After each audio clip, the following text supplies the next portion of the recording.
على ابنها، يعني كابن إلي ووقع، يعني ولد ووقع، يعني لازم نقدم له مساعدة. فأنا أتخذ الولد قلبه راح لي من العباس. غير العربية غيرتنا يا حبيبي. الحمد لله واجبنا هذا.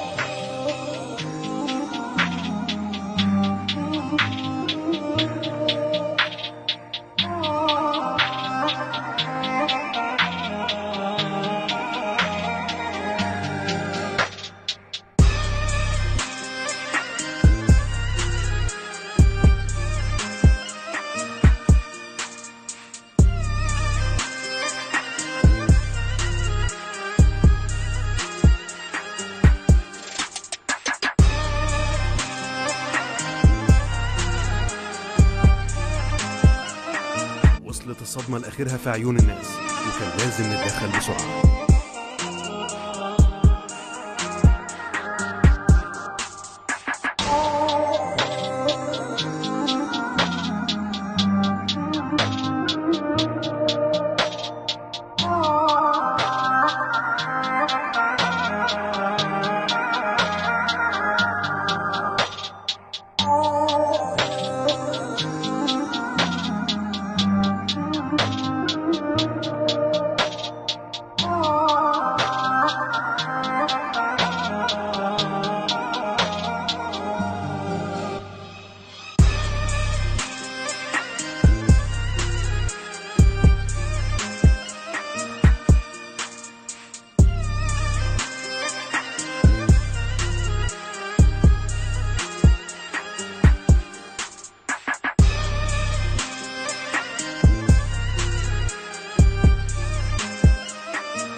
راح عليه بالحسين شيء تفاجئت. زين شنو اللي دفعك تروح له بهالسرعه؟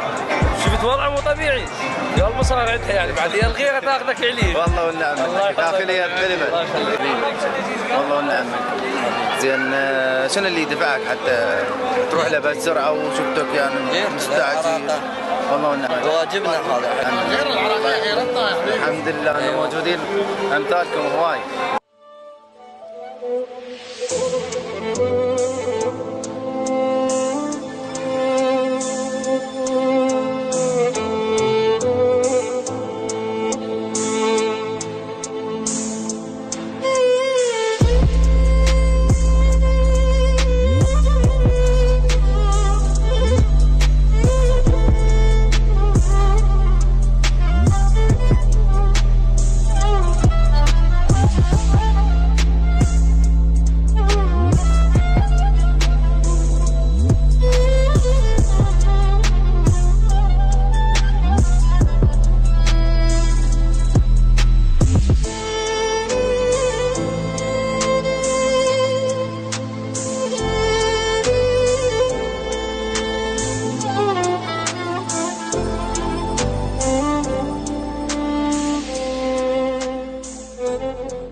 والله شفته وقع عبالي بمرض، شوف شنو قلت يعني بواعة العالم ولا صار من البدايه، تفاجأت فيه. زين رحت عليه ارتش وش بيه. كفو منك مش غيرتك. الله يكثر من امثالك حبيبي. فد كلمه توجهها لتيم انا عراقي، وشنو رايك بهيك نوع من التجارب وشنو تحب تقول لهم؟ أول شيء نشكر أنا عراقي على هاي التجربة. أول شيء هاي التجربة توصل صورة للعالم، للدول المجاورة، مثلا الكويت، السعودية، بأن ماكو دولة تعلى على غيرتها العراقية. تمام. هاي أفضل شيء توصل لهاي الدول، بأن العراق اعلى غيرها، ماكو واحد يصعد فوقها. نعم منك خليك الله يحفظك. ممنونين منك حبيبي. شكرا. السلام عليكم. وعليكم السلام. شفت التجربه والوضع اللي صار والولد من وقع وتمت عليه العالم. يعني شعور اي مواطن، يعني واي ام على ابنها، يعني كابن إلي ووقع، يعني ولد ووقع، يعني لازم نقدم له مساعده. فاني اتخذ الولد يمركضوا له هذا بطل مي، طيتهم وراحوا عليه. اي وطلع مغلب ما اعرف يعني.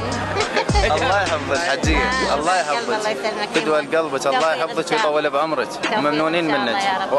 الى هنا انتهت تجربتنا لهذا اليوم في عاصمه بغداد، بالتحديد شارع المتنبي. نلتقيكم في تجربه جديده ان شاء الله على قناتنا عراقي، معي انا زينب ريسل. شكرا لحسن المتابعه.